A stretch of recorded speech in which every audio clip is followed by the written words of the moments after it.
palabra del Señor. Introduciremos con el texto de la lectio divina en Juan 3. Y vamos a leer de manera alternada Juan 3 del versículo 1 al 21.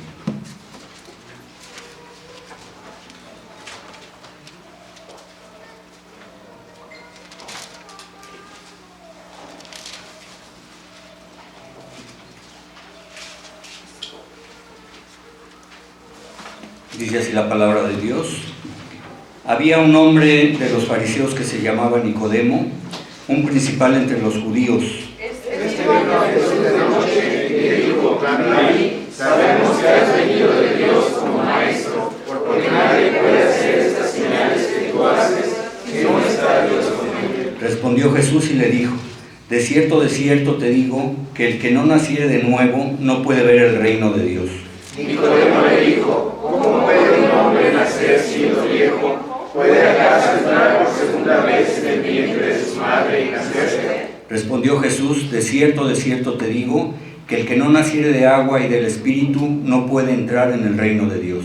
Lo que es nacido de la carne, carne es, y lo que es nacido del Espíritu, Espíritu es. No te maravilles de que te dije, os es necesario nacer de nuevo. El viento sopla de donde quiere y oye su sonido, mas ni sabes de dónde viene ni a dónde va. Así es todo aquel que es nacido del Espíritu. Respondió Nicodemo y le dijo: ¿cómo puede hacerse esto? Respondió Jesús y le dijo: ¿eres un maestro de Israel y no sabes esto? De cierto te digo, que lo que sabemos hablamos y lo que hemos visto testificamos, y no recibís nuestro testimonio. Si os he dicho cosas terrenales y no creéis, ¿cómo creéis si os dijere las celestiales? Nadie subió al cielo, sino el que descendió del cielo, el Hijo del Hombre que está en el cielo. Y como Moisés levantó la serpiente en el desierto, así es necesario que el Hijo del Hombre sea levantado. Para que todo aquel que en él cree no se pierda, mas tenga vida eterna. Porque de tal manera amó Dios al mundo, que ha dado a su Hijo unigénito, para que todo aquel que en él cree no se pierda, mas tenga vida eterna. Porque no envió Dios a su Hijo al mundo para condenar al mundo, sino para que el mundo sea salvo por él. El que en él cree no es condenado, pero el que no cree ya ha sido condenado, porque no ha creído en el nombre del unigénito Hijo de Dios.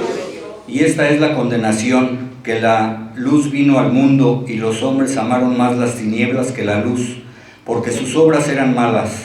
Porque todo aquel que hace lo malo aborrece a la luz y no viene a la luz, para que sus obras no sean reprendidas. Mas el que practica la verdad viene a la luz, para que sea manifiesto que sus obras son hechas en Dios. Amén. En respuesta a esta lectura, cantemos el himno número 30, Gloria a ti, Jesús divino. De la primera parte del himnario Alabanza y Adoración, compuesta por William Sterre, y en el himnario de Estrella de Belén.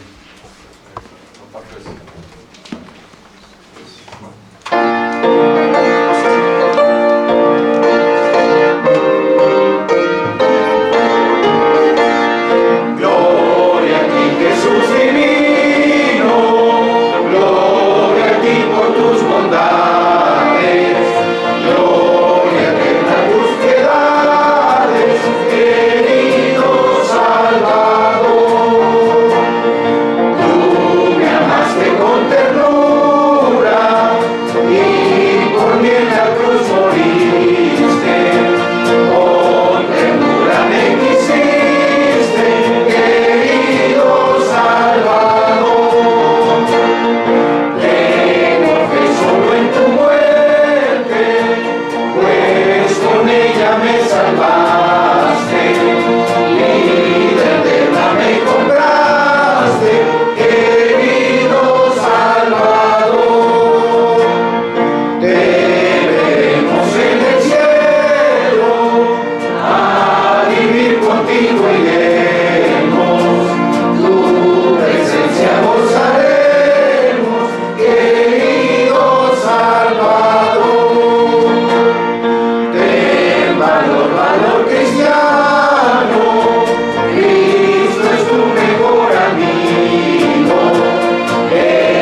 título del mensaje es Manifestación del amor de Dios.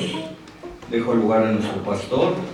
Estemos prontos para oír y recibamos con mansedumbre la palabra del Señor.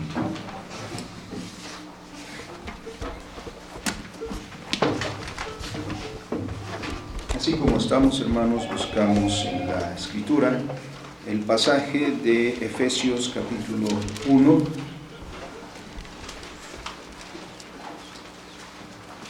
donde leeremos los versículos 3 al 14. 3 al 14 de Efesios capítulo 1. Vamos a leer alternadamente la palabra del Señor.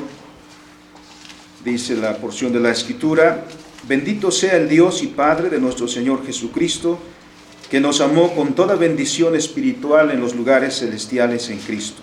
Según nos escogió en él antes de la fundación del mundo, para que fuésemos santos y sin mancha delante de él. En amor, habiéndonos predestinado para ser adoptados hijos suyos por medio de Jesucristo, según el puro afecto de su voluntad. Para la alabanza de la gloria de su gracia, con la cual nos hizo aceptos en el amado. En quien tenemos redención por su sangre, el perdón de pecados, según las riquezas de su gracia. Que hizo sobreabundar para nosotros en toda sabiduría e inteligencia, dándonos a conocer el misterio de su voluntad, según su beneplácito, el cual se había propuesto en sí mismo. de reunir todas las cosas en Cristo, en la dispensación del cumplimiento de los tiempos, así las que están en los cielos como las que están en la tierra. En él asimismo tuvimos herencia, habiendo sido predestinados conforme al propósito del que hace todas las cosas, según el designio de su voluntad. A fin de que seamos para alabanza de su gloria, nosotros los que primeramente esperábamos en Cristo.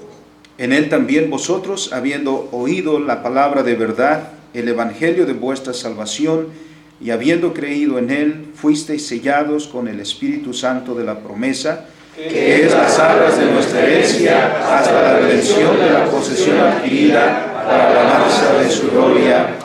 Amén. Bendito y soberano Dios, es tu palabra la que hemos leído, palabra que has dado, Señor, para edificar a tu iglesia. Señor, cumpla su propósito este día.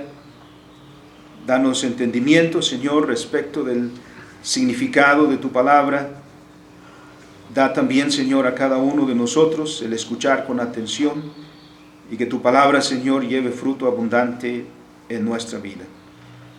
Te pedimos, Señor, esta gracia en el nombre de Cristo Jesús. Amén. Tomen sus lugares, amados hermanos.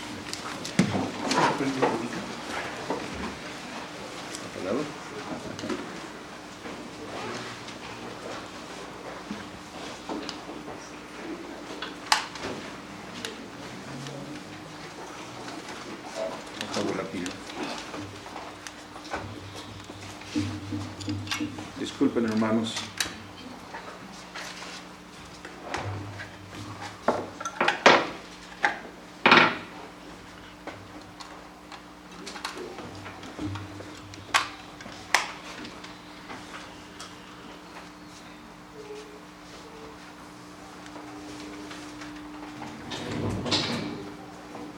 Celebramos, hermanos, hoy el segundo domingo de Cuaresma.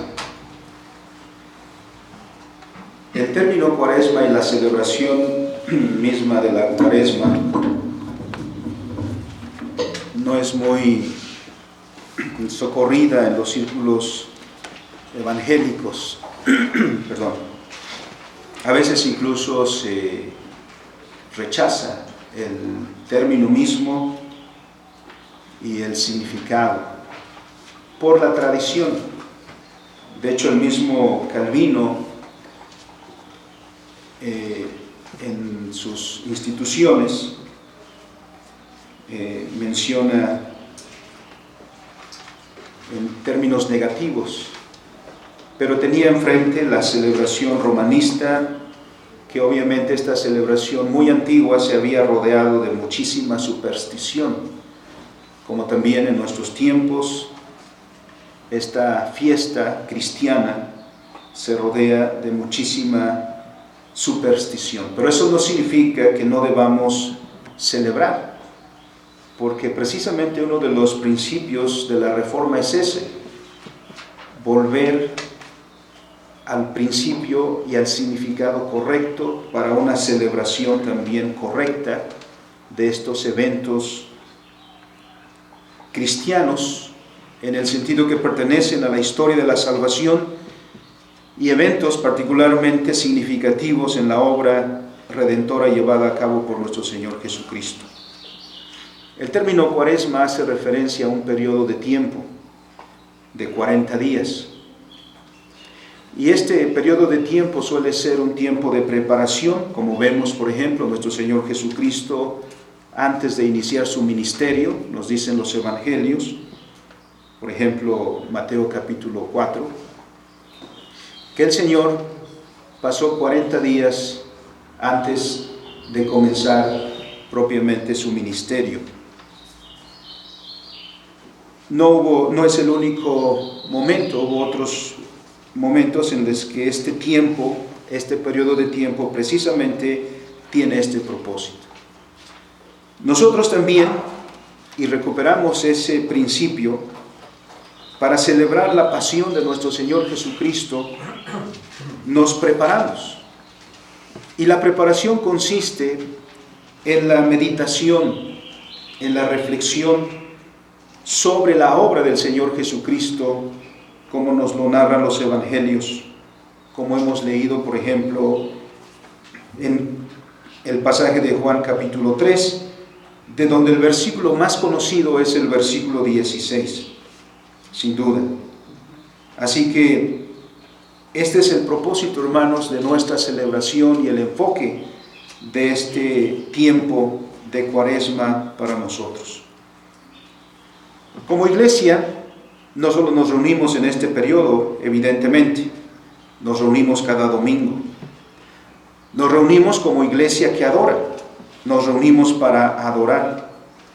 Cada domingo nos gozamos en ver y saludar a los hermanos a quienes no hemos visto durante una semana, aunque en corazón permanecemos siempre unidos en Cristo Jesús. Algunos de nosotros hemos nacido ya dentro de la iglesia. Nuestros padres fueron cristianos, nuestros abuelos también, y hemos entonces entendido o vivido de lo más natural el ser parte de esta comunidad de fe que se reúne cada domingo. Pero ninguna de estas cosas sería posible sin la gran obra redentora llevada a cabo por nuestro Señor Jesucristo. Es decir, no estamos reunidos por el solo hecho de querernos saludar. No estamos reunidos por el solo hecho de que por alguna razón tenemos tiempo libre.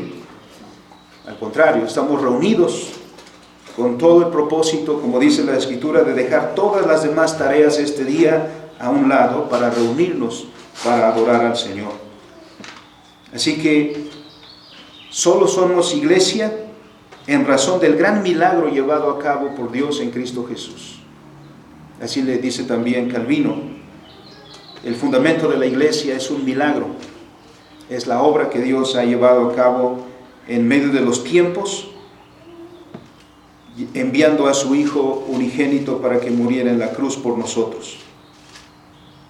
Por ello, hermanos, es que nuestra preparación para la celebración de ese evento, para conmemorar la muerte del Señor Jesús en la cruz, es necesario que tengamos presente el motivo de tan maravillosa obra. Quiero citar a Juan Calvino, que escribe en el inicio de uno de sus sermones sobre la pasión de nuestro Señor Jesucristo. Y lo hace en estas palabras: cuando las Escrituras nos hablan de nuestra salvación, nos presentan tres propósitos. Uno, es que reconozcamos el inapreciable amor que Dios nos ha mostrado, de manera que Él sea glorificado por nosotros de acuerdo a como Él lo merece. Otro, es que detestemos de tal manera nuestros pecados como corresponde, y que estemos suficientemente avergonzados como para humillarnos ante la majestad de nuestro Dios. El tercero, que valoremos de tal manera nuestra salvación que ella nos haga renunciar al mundo y a todo lo que pertenece a esta vida frágil, y que nos regocijemos en aquella herencia que por semejante precio ha sido adquirida por nosotros. Así que este es un tiempo, por lo tanto, hermanos, para que reconozcamos ese inapreciable amor que Dios manifestó al llevar a cabo esta obra que llevó al Señor Jesucristo hasta la cruz. Es en la cruz, que originalmente era un instrumento con un significado muy negativo, porque en la cruz morían los criminales más terribles. De ser eso, se convirtió ahora en un símbolo del más grande de los sacrificios, que a la misma vez, y por eso, es la más grande manifestación también de amor, y particularmente del amor de Dios para nosotros. Es ahí donde debemos dirigir nuestra mirada, ahí en la cruz, porque ahí el amor de Dios se manifestó al entregar a su Hijo por nosotros. Y hago énfasis en esas dos palabras últimas: entregó y nosotros. Porque no estamos como meros espectadores, no estamos como viendo una película simplemente, sino estamos ante el evento más grande en la historia, que tuvo lugar a causa de nosotros y para nosotros. ¿Por qué a causa de nosotros? Porque si no hubiéramos pecado, si no nos hubiéramos apartado de Dios, no habría necesidad de redención.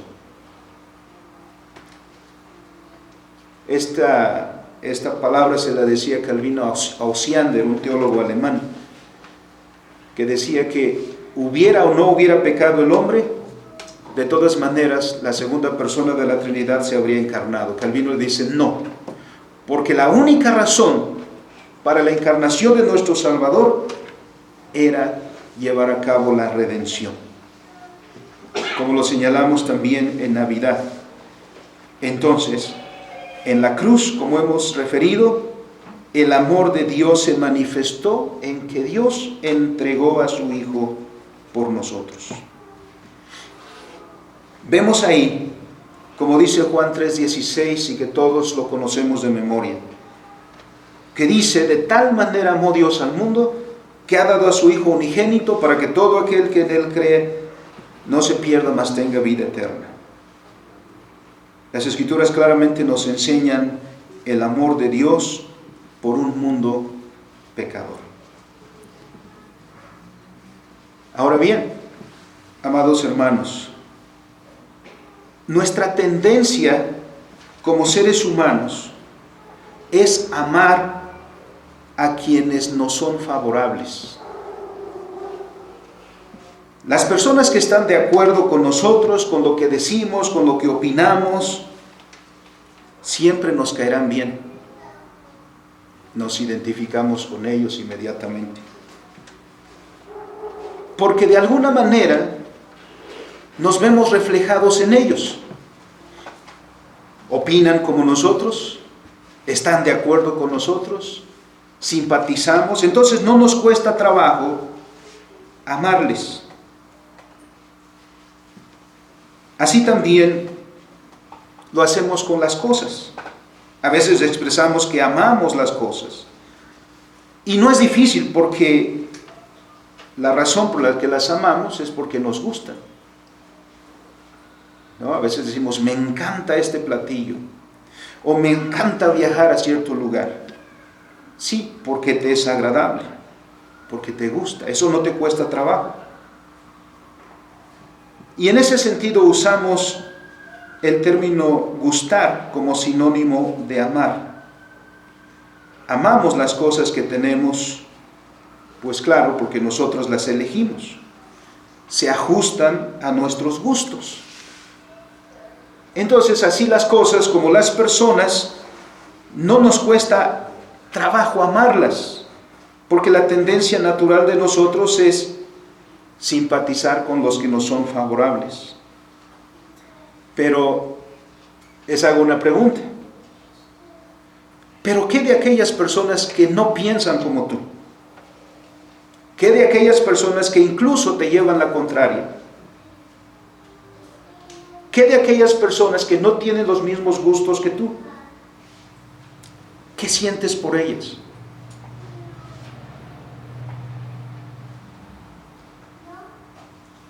No nos cuesta trabajo mostrarles nuestro disgusto.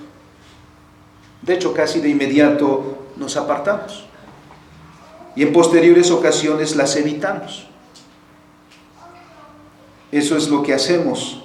Esa es nuestra tendencia. Con eso decimos que no nos caen bien, que no nos sentimos a gusto estando con ellos. Con eso decimos que no nos sentimos cercanos a ellos o no los sentimos a ellos cercanos a nosotros. Si vamos por eso, entonces pensemos, ¿qué motivo tuvo Dios para amarnos a nosotros? Porque el texto está diciendo, de tal manera amó Dios al mundo. De tal manera, déjenme individualizarlo, de tal manera te amó Dios a ti. ¿Qué te vio Dios a ti para amarte? ¿Qué razón hay en ti para que Dios te hubiera amado y hubiera dado a su Hijo unigénito, a su único Hijo? Quizá, si un padre tiene 10 hijos y fallece uno, sin duda que es doloroso, pero tiene 9 con qué consolarse. Pero ¿qué de aquel que tiene 1 y entrega ese 1 en sacrificio amoroso? ¿Qué razón encontró Dios en nosotros para hacer ese gran gesto de amor? Si tú tienes personas en derredor de ti a quienes no amas, pregúntate por qué no las amas. ¿Es que acaso no piensan como tú? Como hemos dicho, probablemente no tienen los mismos gustos que tú. Ahora, imagínate todavía más, amar a tu enemigo.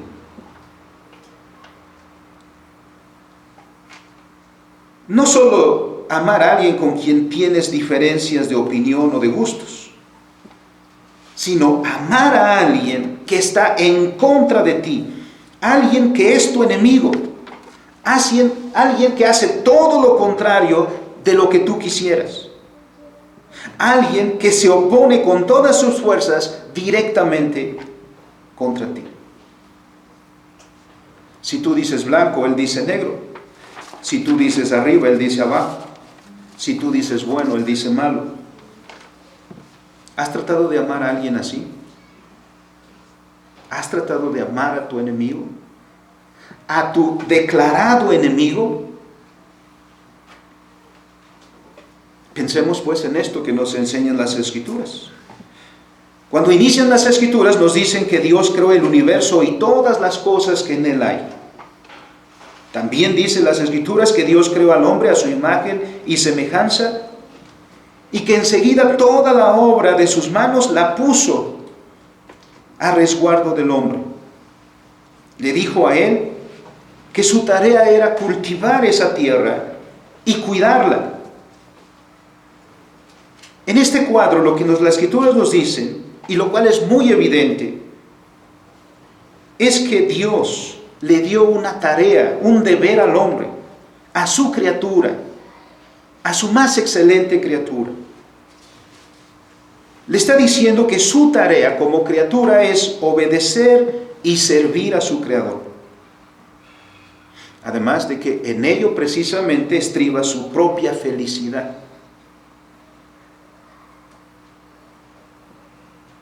Ahora bien, ¿qué es lo que hace todo lo que hace esta criatura? A quien Dios le ha dado todo este beneficio. O como dice el salmista, ¿qué es el hombre para que tengas de él memoria? Le has hecho poco menor que los ángeles y sin embargo le coronaste de honra y de gloria. Todo lo pusiste debajo de sus pies. ¿Cuál es la respuesta que da esta criatura? ¿Cuál es la respuesta que da el hombre a su Creador, que lo ha rodeado de todos estos dones, de todos estos bienes, que ha puesto todo el resto de la creación en sus manos? Dice la Escritura que esta criatura se rebela contra Dios.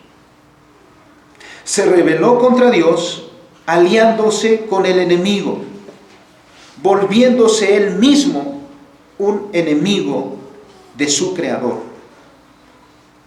Este que debía hacer toda la voluntad de su Creador, se volvió en contra de él. Se volvió contra su Hacedor y pervierte todo lo bueno que hay en la creación.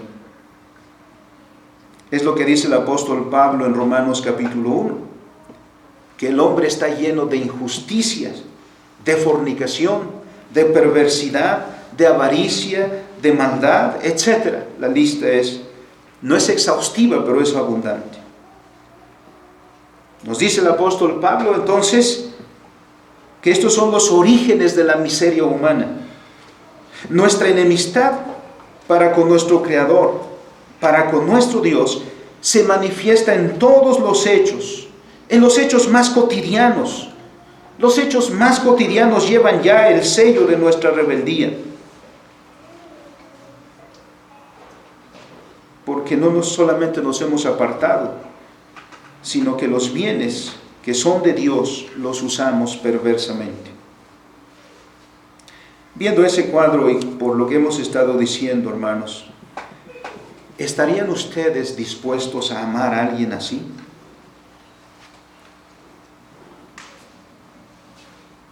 Nuestra respuesta probablemente sea no. Pero esto es lo sorprendente que hizo Dios.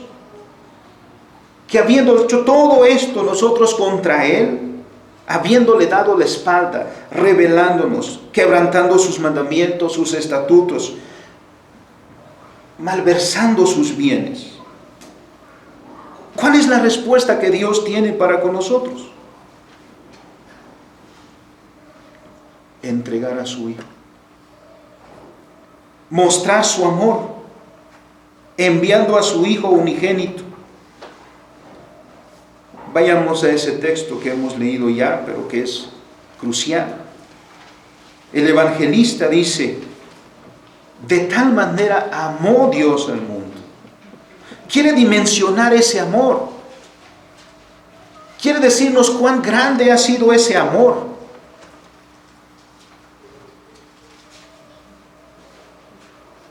Que le ha movido a entregar a su Hijo unigénito. ¿Habríamos hecho nosotros un sacrificio como este?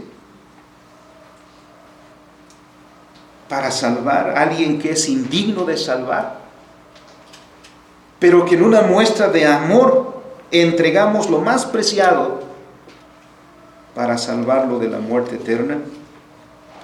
En otra parte, el mismo evangelista escribió, en esta ocasión en 1 de Juan capítulo 4, versículo 9. Si alguien por favor nos comparte su lectura.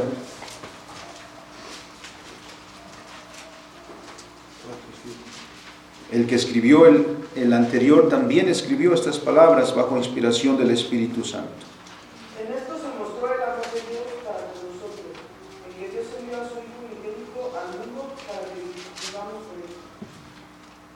Qué maravilloso. En esto se mostró el amor de Dios para con nosotros.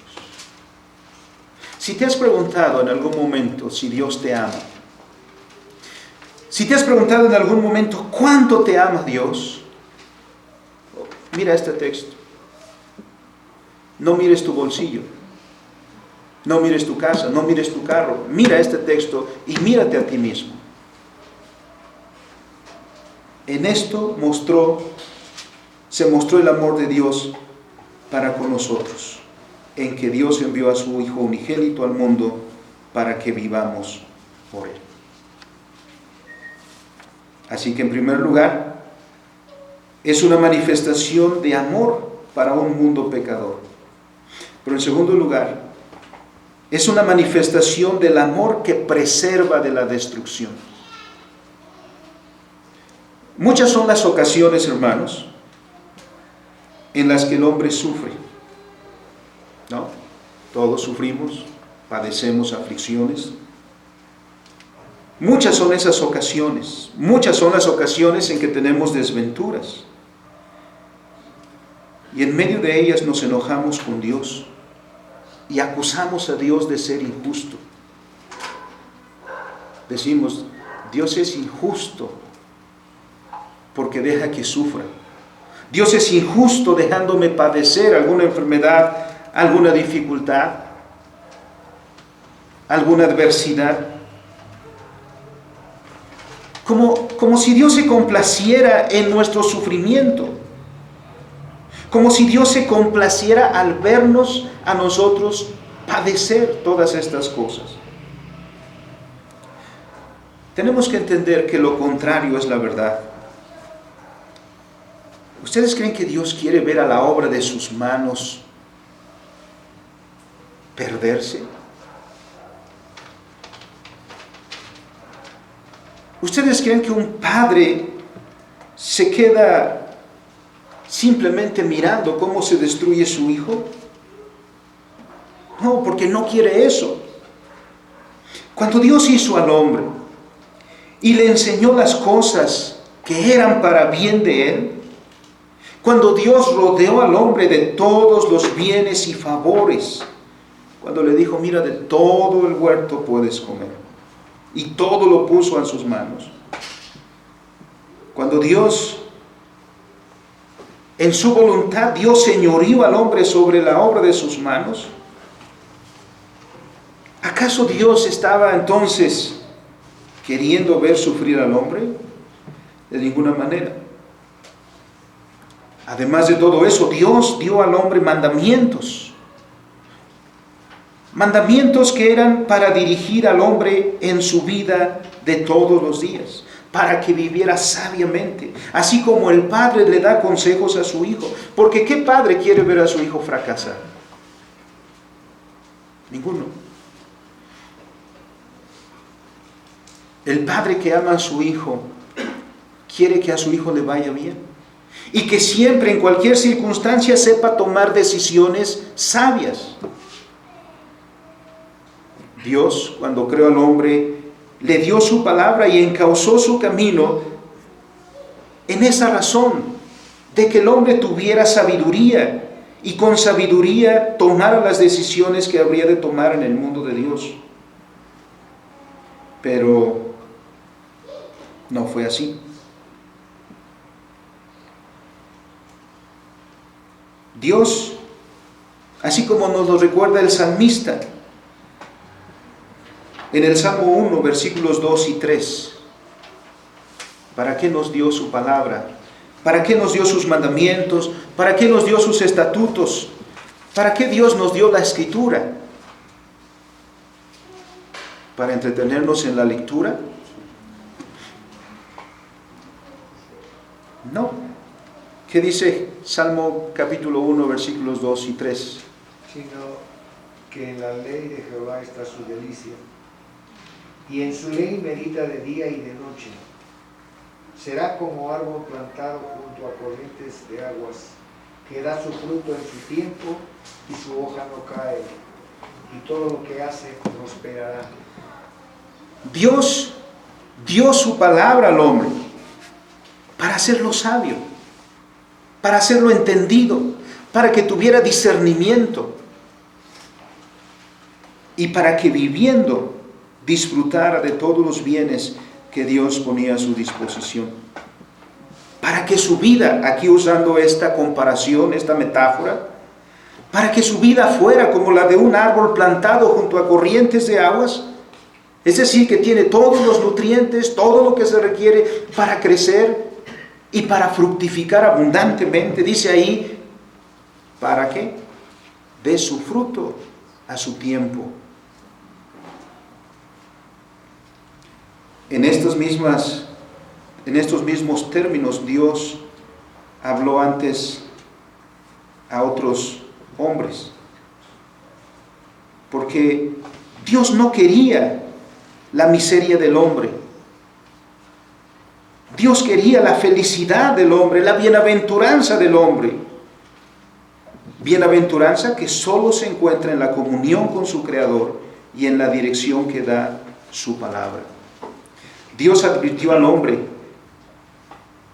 Dios le dijo, cuando prohibió que comiera del árbol de la ciencia del bien y del mal, le advirtió y le dijo, el día que de él comieres, ciertamente morirás. Dios no es injusto. Dios no es tramposo. Dios habló directamente, claramente, cara a cara con el hombre, estas palabras. Una vez más, se dirigió luego a todo el pueblo de Israel para instarles a guardar sus mandamientos y estatutos, advirtiéndoles, Deuteronomio capítulo 28, versículo 15, para que veamos que Dios es consistente. Cuando se dirigió por medio de Moisés al pueblo, en el versículo 15 de Mateo 28, habiendo hablado previamente de las bienaventuranzas y advirtiendo ahora de las maldiciones, dice, si no oyeres la voz de Jehová tu Dios, para cumplir todos sus mandamientos y estatutos que yo te intimo hoy, miren la advertencia, ¿qué vendrá sobre ti? Maldiciones.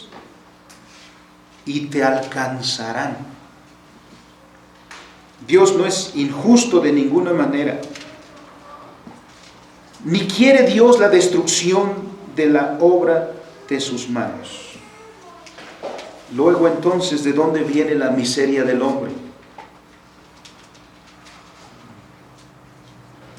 El Señor Jesucristo narró una parábola para ilustrar eso. De un hijo necio que pidió la herencia que le correspondía y después lo miramos en la terrible miseria. Porque el hombre buscó su propia destrucción. Nadie más que el propio hombre es responsable de su desventura. Nadie más que nosotros, los seres humanos, somos responsables de todo el sufrimiento que hemos traído a nuestra vida, porque nosotros lo hemos traído, no Dios. Así que asumamos nuestra responsabilidad. Nos apartamos de Dios, nos apartamos de sus mandamientos, despreciamos sus estatutos, hicimos a un lado sus mandamientos, que eran como los mandamientos, como los consejos de un padre que ama a su hijo y que lo único que quiere es que en su vida le vaya bien. Pero el hijo necio cree ser más sabio que su padre, y lo único que resulta de esa necedad es su propia desgracia. Buscamos nosotros nuestra propia miseria. Asumamos nuestra responsabilidad. Si pedimos que sea justo nuestro Dios, porque mucha gente hace eso, ¿no? Que Dios sea justo. Si pedimos que Dios sea justo, entonces que se aplique la ley de justicia. ¿Y qué dice esa ley? Ezequiel 18:4. Porque ya hemos citado Génesis capítulo 2. Pero si queremos que Dios sea justo con nosotros, que hemos pecado, ¿qué dice la ley? El alma que pecare, esa morirá. Pero nosotros somos como la generación actual, que se equivoca pero no quiere sufrir las consecuencias de sus errores. Le echa la culpa a alguien más. Qué fácil es, ¿no, hermanos? Echarle la culpa a alguien más. De los errores que cometemos, hasta el clima decimos que es responsable. Siempre estamos buscando una excusa. La ley dice, el alma que pecare, esa morirá. Y también el apóstol Pablo se suma al profeta Ezequiel cuando escribe a los romanos en el capítulo 6 y versículo 23, versículo muy conocido, porque la paga del pecado es muerte, mas la dádiva de Dios es vida eterna en Cristo Jesús, Señor nuestro. Bendito sea Dios que no nos pagó conforme a nuestras obras. Bendito Dios que no nos hizo justicia al darnos el pago inmediato por nuestros pecados, porque la ley dice, morirá. En ese contexto es cuando el amor de Dios se muestra. Porque el amor supera la justicia. La justicia tiene una medida, la misericordia no. A veces somos muy justos o tratamos de ser muy justos nosotros. Decimos, ya hice lo que me toca. Y señalamos del otro. El otro no hizo lo que le toca, lo que le tocaba. A veces tratamos de ser así justos. Porque no queremos ser misericordiosos. Porque la misericordia no tiene medida. Porque el amor da. Y da sin medida. El Señor Jesucristo fue una muestra de amor sin medida. Así que, ¿quién permanece pasivo ante la destrucción de la obra de sus manos? En donde ha empeñado todo su esfuerzo. ¿O qué padre simplemente se queda contemplando a su hijo cuando éste arruina su vida en las drogas o en el alcohol, por ejemplo? ¿Qué padre se queda solo observando? ¿No es más bien que el padre intentará por todos los medios en su mano recuperar a su hijo, ayudar a su hijo? El padre de la parábola del hijo pródigo, nos dice la Escritura que todos los días salía a la puerta de su casa y se quedaba mirando por aquel camino en el que su hijo se apartó de él, esperando si algún día regresaba. Pero ese padre entendió la necedad de su hijo. Con el dolor de su corazón lo dejó partir. Solemos llamar a esa parábola la parábola del hijo pródigo. Pero deberíamos cambiar el nombre de esa parábola. Porque el énfasis no está en el hijo, sino en el padre. Esa parábola debería llamarse la parábola del padre amoroso. Porque ¿qué hizo ese padre amoroso una vez que vino su hijo habiendo arruinado todos sus bienes? No abrió sus brazos, corrió a recibir a su hijo e hizo una fiesta por su hijo. No, Dios hizo lo mismo y el Señor Jesucristo narró esa parábola para decirnos a nosotros cuán grande amor nos ha mostrado Dios en Cristo Jesús, que habiendo nosotros dado la espalda y labrado nuestra propia miseria a pulso, ganado nuestra ruina a pulso, Dios envió a su Hijo porque ama la obra de sus manos. Y como dice en Ezequiel, por amor a sí mismo, envió a su Hijo a la cruz. Entregó a su Hijo a la muerte más terrible por amor de nosotros. ¿No es maravilloso eso? ¿No es maravilloso que siendo nosotros pecadores, no es maravilloso que nosotros siendo enemigos de Dios, no hayamos recibido el pago que merecemos, sino que en su lugar recibimos, como dice Juan, la dádiva, el don, el obsequio, el regalo de la salvación. Porque Dios envió a su Hijo a morir en la cruz para pagar por nosotros. El sacrificio más grande de la historia revela también el amor más grande que alguien haya podido expresar. Y ese que lo expresó es Dios, y lo hizo para nosotros. ¿Qué hace ese amor? ¿Qué es hacer ante ese amor? ¿Qué hacer ante esa muestra de amor? Solo queda una cosa. Ese amor, el amor manifestado en Cristo, es un amor que provoca la gratitud. ¿Qué provoca en ti, hermano, si eres amante de la pintura, cuando ves un cuadro excelente?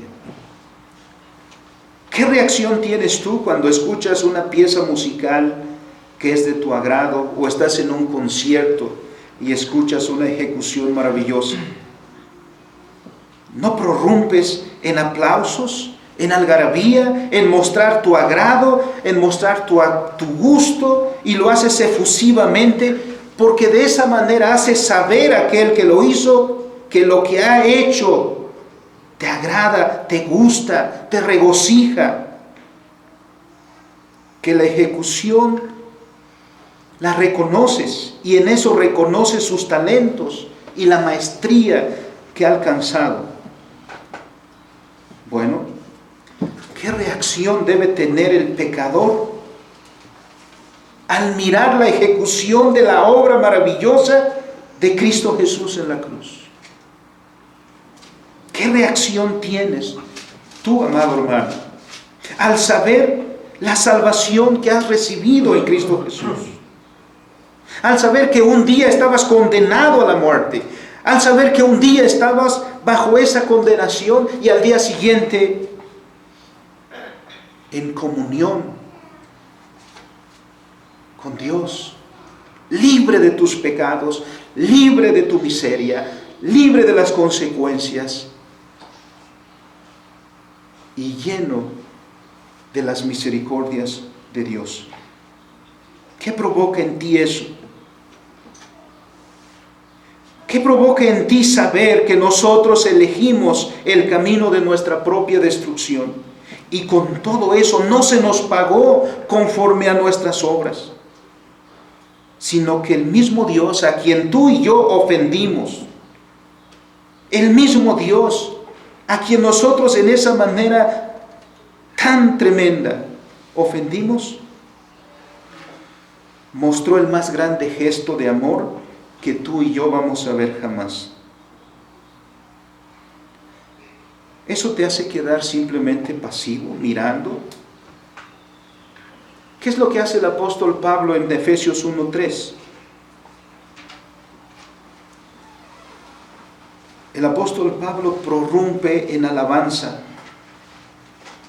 Bendito sea el Dios y Padre de nuestro Señor Jesucristo. ¿Por qué? Porque nos bendijo con toda bendición en los lugares celestiales en Cristo Jesús, en quien tenemos redención por su sangre.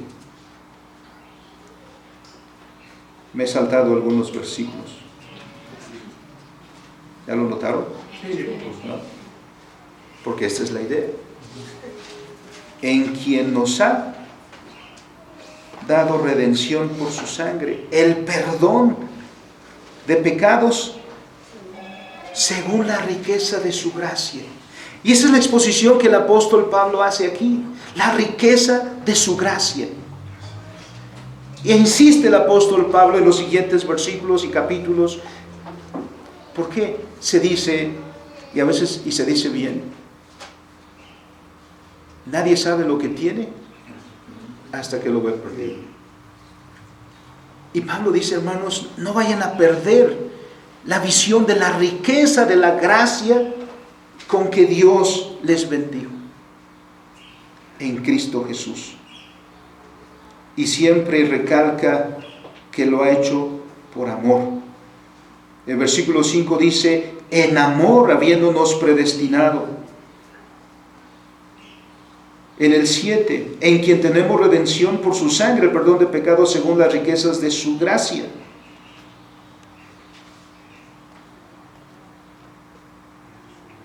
En el 9, según su beneplácito, el cual se había propuesto en sí mismo. ¿Qué provoca en ti, amado hermano, eso? Saber lo que Dios hizo por amor a ti. Si de verdad hemos comprendido la obra que Dios ha hecho por nosotros, sería una verdadera ingratitud guardar silencio. Una verdadera ingratitud estar pasivos. 2 ejemplos: la mujer samaritana y el cobrador de impuestos llamado Zaqueo. ¿Cómo reaccionaron ellos a la revelación de la gracia en Cristo Jesús? Esos dos son ejemplos de gratitud gozosa al don que recibieron de Dios. Una mujer que se ocultaba de los demás, una mujer que solía ir al pozo de Jacob cuando nadie más estaba ahí para no ser señalada. Un publicano que por su oficio era menospreciado por los demás. Los judíos lo consideraban traidor porque trabajaba para los romanos. Estos dos son ejemplos de gratitud. La mujer samaritana, una vez que tuvo su encuentro con el Señor, regresó a la ciudad y le dijo a todo el mundo. No se escondió más. Vino a todo el mundo. Y dijo, venid, ved a un hombre que me ha dicho todo cuanto he hecho. ¿No será el Cristo?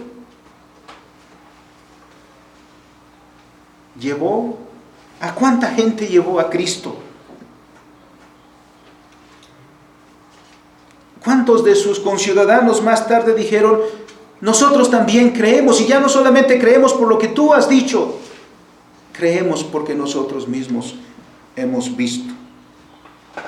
Zaqueo, con un corazón agradecido, dijo estas palabras: he aquí, Señor, la mitad de mis bienes doy a los pobres, y si en algo he defraudado a alguno, se lo devuelvo cuadruplicado. La mujer dio un testimonio entusiasta y trajo a los pies de Cristo a otros. Del publicano el Señor Jesús dijo, hoy ha venido la salvación a esta casa. Ahora, hermano, ¿cómo te muestras tú ante la obra que Dios ha hecho por ti? ¿Cómo le muestras al Dios de tu salvación tu gratitud? Pero también, ¿cómo le muestras a tus conciudadanos que te has encontrado con Jesús? ¿Cuál es tu reacción entusiasta? ¿O eres más bien un cristiano tibio y conformista? ¿No es tiempo, hermanos, de meditar en esa maravillosa obra que Dios ha hecho por ti? En esa manifestación de amor que, dado nuestra condición de pecadores, de rebeldes, de enemigos de Dios, hemos recibido el más grande gesto de amor.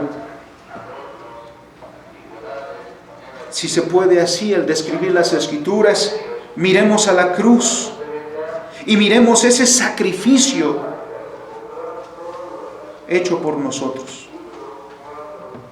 Concluyo diciendo entonces, hermanos, nosotros nos rebelamos contra Dios y merecido teníamos el castigo, merecido teníamos la muerte eterna, merecido si Dios nos hubiera destruido, merecido si Dios nos envía al infierno. como muchos estarán allá, merecido en justicia. Pero no fue así, no ha sido así. Dios ha manifestado su riqueza, la riqueza de su gracia en nuestra salvación. Así que, si Dios ha dado esto por ti, si Dios ha hecho esto por ti, dar a su Hijo unigénito, entregar a su Hijo unigénito por ti, ¿qué has dado tú por tu Señor? ¿O qué estás dispuesto a dar por tu Señor? Aquel que hizo todo por ti.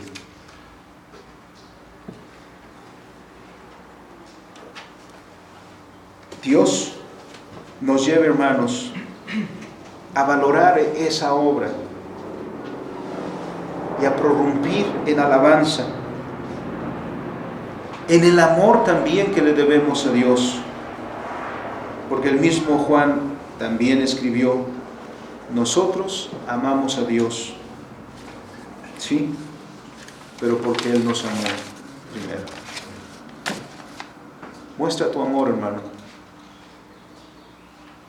Ama a aquel que te amó, siendo lo que eras. Maravíllate y corre a contarlo. Sal a contarlo. Que el mundo vea en ti la obra del Señor. Vamos a orar. Amantísimo y soberano Señor, nuestras palabras no alcanzan para expresar lo grandioso de tu obra, Señor. Y a veces tampoco alcanzamos a expresar en palabras nuestra gratitud. Pero que podamos, Señor, expresarlo con nuestra vida, en el hacer, en toda nuestra existencia, como redimidos, como salvos en Cristo Jesús. Que al mirar, Señor, al sacrificio del Salvador, podamos prorrumpir en alabanzas, en exaltar tu nombre, Señor, con todo nuestro ser. Y gracias, Señor, por habernos amado. Gracias, Señor Jesucristo, por habernos amado. Gracias, Espíritu Santo, por habernos amado y hecho esa obra en nuestros corazones. Bendita Trinidad, bendita seas por los siglos de los siglos. Amén. Amén.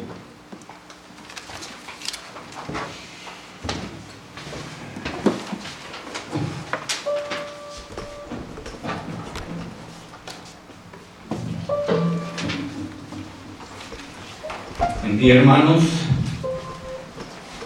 en respuesta a la palabra predicada, cantemos el himno 168, Yo quiero ser cual mi Jesús. De la octava parte del himnario, Consagración y Vida Cristiana, por J.M. Stillman y traducida por Vicente Mendoza.